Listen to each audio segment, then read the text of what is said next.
اعوذ باللہ من الشیطان الرجیم بسم اللہ الرحمن الرحیم۔ آج کا میرا موضوع ہے وہ 4 لوگ کون سے ہیں جن کے حقوق العباد بھی اللہ تبارک و تعالی معاف فرما دے گا، یعنی اس نے ان کے حقوق العباد اپنے ذمہ کرم پر لے لیے ہیں۔ جانیے، پہلی جو شخصیت ہے وہ ہے مقبول حاجی، یعنی وہ حاجی جس کا حج قبول ہو گیا ہو۔ نبی پاک صلی اللہ تعالی علیہ وسلم میدان مزدلفہ میں مسکرائے حجۃ الوداع کے دن، تو جناب صدیق اکبر رضی اللہ تعالیٰ عنہ نے عرض کی، یا رسول اللہ فدا کا امی و ابی، میرے والدین آپ پر فدا، آپ کیوں مسکرائے ہیں؟ فرمایا کہ ابھی جبرائیل نے مجھے رب کی طرف سے سلام پہنچایا اور بتایا کہ کل میدان عرفات میں آپ کو بشارت سنائی گئی تھی کہ اللہ تبارک و تعالی حاجیوں کے حقوق اللہ معاف فرما دے گا، لیکن آپ کی طرف سے یہ دعا جاری تھی کہ حقوق العباد کے حوالے سے بھی کرم فرمایا جائے۔ تو نبی پاک صلی اللہ علیہ وسلم کو انہوں نے عرض کیا کہ یا رسول اللہ، اللہ تبارک و تعالی نے فرمایا کہ اب جو مقبول حاجی ہے اس کے حقوق العباد جو ہیں ان کا میں ضامن ہوں، یعنی کہ ان کی وہ جو حاجی ہے اور جس کے حقوق کا معاملہ ہے اس کے ساتھ ان کی بروز قیامت صلح کروا دی جائے گی۔ حضرت عمر فاروق خدمت میں حاضر تھے، انہوں نے عرض کی کہ یا رسول اللہ صلی اللہ علیہ وسلم، کیا یہ جو آپ بات بتا رہے ہیں صرف ہمارے لیے ہے یہ آفر یا قیامت تک کے مسلمانوں کے لیے ہے؟ تو حضور صلی اللہ علیہ وسلم نے فرمایا قیامت تک کے مسلمانوں کے لیے یہی چیز ہے۔ لیکن اس کے ساتھ علماء کرام فرماتے ہیں وہ حاجی کہ جس کا حج کا ہو گیا اور اس کے بعد اس کو اتنا وقت ہی نہ ملا کہ وہ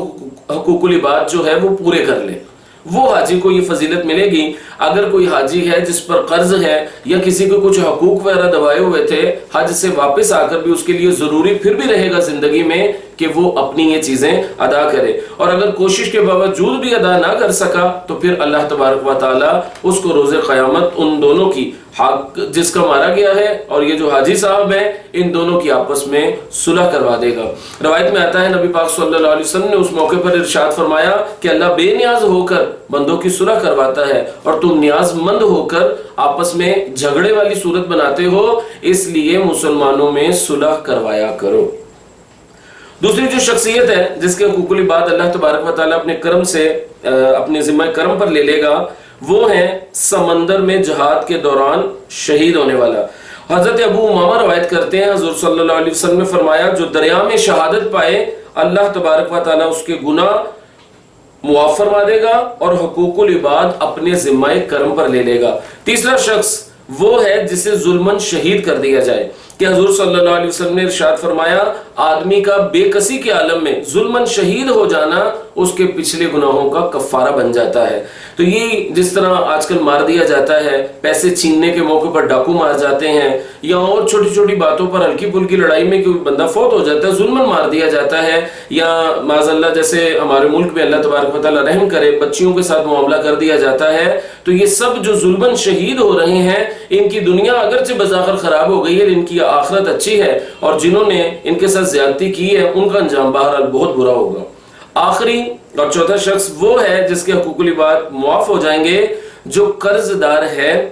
ادائیگی کی نیت بھی ہے لیکن بیچارے کے پاس پیسے نہیں ہیں اور اسی عالم میں وہ فوت ہو گیا ہے۔ حدیث پاک سنیے، نبی پاک صلی اللہ علیہ وسلم نے فرمایا جو قرض دار ادائیگی کا ارادہ رکھتا ہو لیکن دیے بغیر فوت ہو جائے، اللہ بروز قیامت اس کی جانب سے قرض ادا فرما دے گا اور قرض دینے والے کو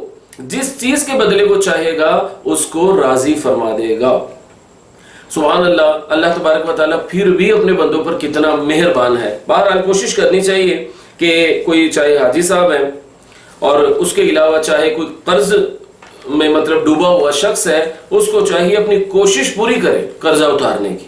اور حاجی صاحب کو بھی چاہیے کہ مطلب واپس آ کر مطلب اپنے معاملات